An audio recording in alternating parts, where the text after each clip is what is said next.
So it's incredibly important that we understand how politics intersects with our health, because this vote is a vote for your life, and it's very important that we not give it up.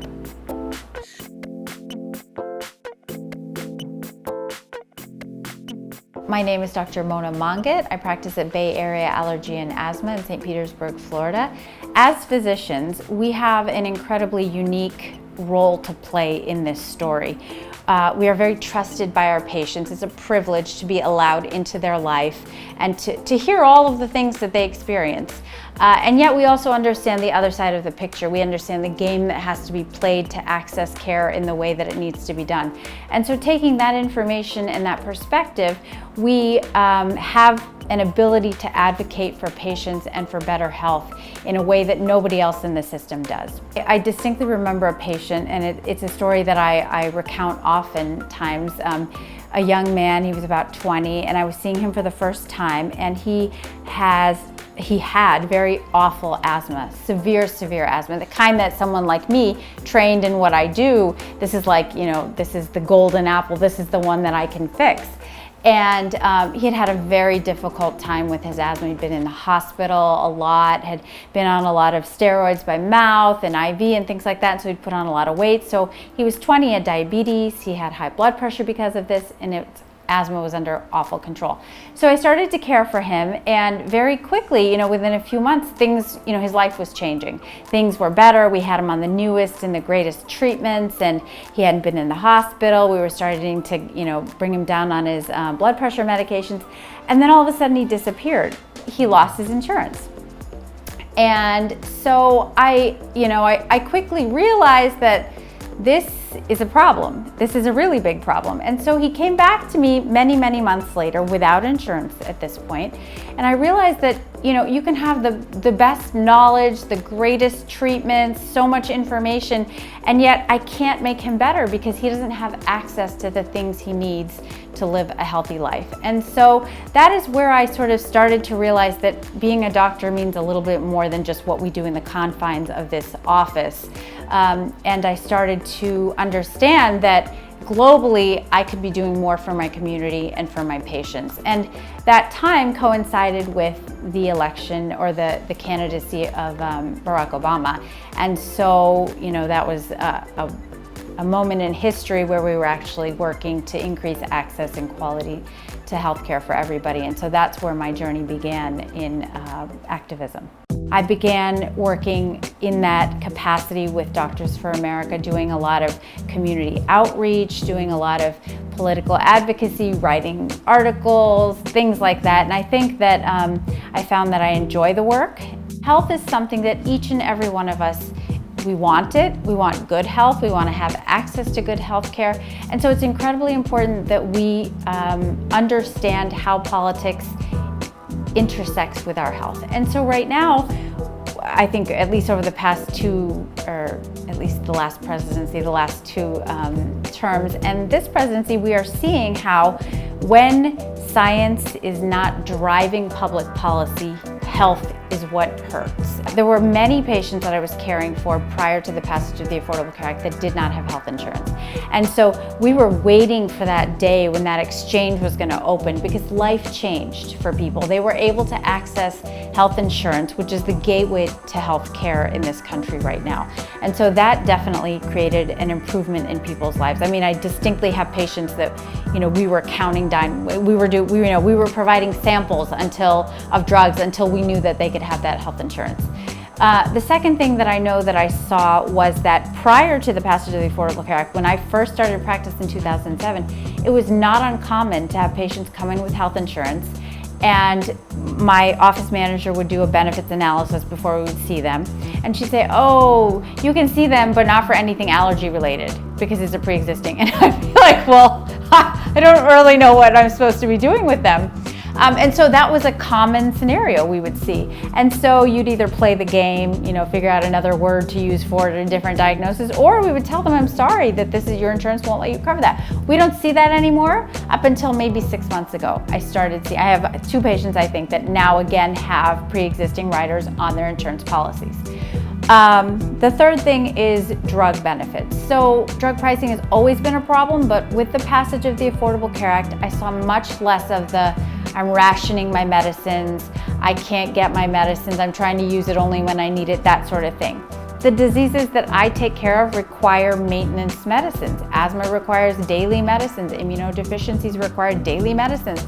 And so I saw less of that. And so I fear that as time goes on, we will, start to see more of these patients who have an inability to afford their medications. The last thing I'll say is that practicing medicine as a physician in the environment that was present before the Affordable Care Act is really stressful. Like, I felt palpably on a regular basis, like, I don't know what to do for this person. I don't know, how can I cobble together healthcare that's actually meaningful for this patient when they don't have health insurance, and I don't have, where am I gonna get drugs? You know what I mean? And it was so comforting to know that public policy was working with us and not against us. And so I fear for what is to come. Well, I think first and foremost on everyone's mind is that we're in the midst of a global pandemic. And I strongly believe that we would not be in the situation that we're in today had we had stronger leadership and better leadership. The problem is that currently President Trump does not value science. And in fact, he tries to, push it to the side and put politics above science. And the end result is that 210,000 Americans have died from the coronavirus. We have, an outside, I think 25% of deaths globally are from the United States, and we only make up 4% of the actual population. So it's a clear statement that if you don't value science and you don't put scientists and doctors at the head of this problem, you're not ever going to get out of it in a way that is acceptable to anybody. And now we're mired in this disaster. And so I think when you're looking at the two candidates, we need a candidate who's going to put science at the top of the ticket, who's going to understand that whatever you want to do from a policy standpoint has to fit with what doctors and scientists are saying. So I want a president who's going to prioritize testing and who's going to prioritize that when a vaccine is created, it's done in a way that has scientific integrity so that people believe the process. I don't want someone to ram a vaccine through because they want, the stock market to go up and for people to vote for them. And I want somebody who has the compassion and the empathy to understand how Americans are struggling as a result of this awful pandemic. And I don't see that in President Trump's leadership till now, and I don't see it moving forward. And so I think our most pressing issue is to get out of this global pandemic, and the only way I see out is with a change in leadership. Well, I do want to mention, and this is a national issue again, but I'm very concerned about the Affordable Care Act and what will happen if the Supreme Court rules to strike down the law. I'm very fearful for what will happen to millions of Americans that are going to lose their health insurance again. We're going to start seeing all of the scenarios that we talked about before. We're going to start seeing medical bankruptcies and people accessing care at the latest point in their disease process. People will die unnecessarily, costs will go up. And I think it's very important to remember that and what lies in the balance of this election. I mean, President Trump has talked about making sure that pre-existing conditions are not something that you can be discriminated against for healthcare.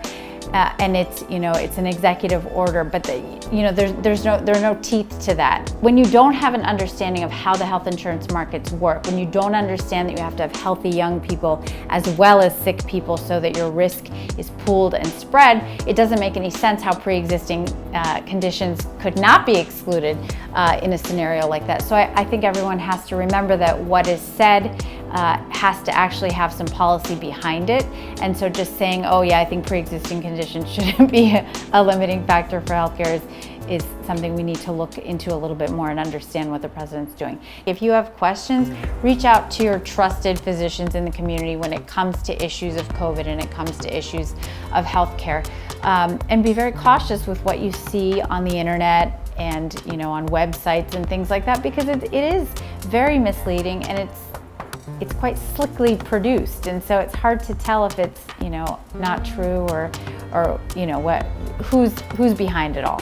You know, it's been very hard for us to trust anymore. Even I myself have a very hard time, and my colleagues have a very hard time trusting the CDC right now and trusting the World Health Organization. And all of this has been sown for a reason, because mistrust and distrust leads to this sort of political climate where, you know, you're more susceptible to this fake news or whatever you want to call it. I cannot wait for the day when, again, we're proud of the CDC and we're like, yeah, these are like what they say is what I'm gonna do. Because right now, when they say, oh, you can wear a bandana at work, like, we all know that that's not cool, and that the reason they're saying that is because, you know, someone said you better say that, or they don't have the resources, or whatever it is, you know. And so these are challenging times, even for physicians, even for doctors that are doing this work. And I think the other thing to understand is that because COVID is new and this pandemic, we've not experienced it before, things change. Like, things are evolving very quickly. You know, there's been a lot of controversy about, our kids, do they spread it or do they not spread it? And you know, the data's just coming out, so you can't make any, you know, grand decisions or statements, because it's evolving. It's an evolving process, and people have to understand that and not mistrust the information because of that. Recognize that that's how science works. You know, we collect data, we analyze it. We don't try to make decisions based on anecdotes, like, oh, well, my friend had COVID and he was fine, so everyone's gonna be fine. Like, that's just, you know, that's not science. And so we have to remember that, and we have to understand that, and we have to look to experts when we want answers. And the only issue I can state that I can speak to in the state, on a state level, is Medicaid expansion, which has not moved in a really long time. And until there's a Democratic majority in Tallahassee, it won't move anywhere. And so this is a continuous issue. We have almost 1 million Floridians that are in the Medicaid gap. And so they don't make enough money to get a subsidy, and they make too much to qualify for Medicaid. The only thing I can speak to in regards to that is that if Joe Biden wins the presidency, his plan to have a public option will all of those people that are in the Medicaid gap will then become eligible for the public option, which would be a wonderful thing, because these people need health care just like everybody else does. It's not like they're magically don't get sick. They just get sick in the worst way possible, and they go to the ER and, you know, access care at the most expensive point in the healthcare cycle. So another reason to vote for Joe Biden. This vote is a vote for your life, and I want you to do everything you can to try to get out there and vote. So everything you can do to make the voting experience safe for you, if that means that you bring your own mask, you bring your own shield, you bring your own pen, you bring your own hand sanitizer. If you want to wear gloves, you do that as well.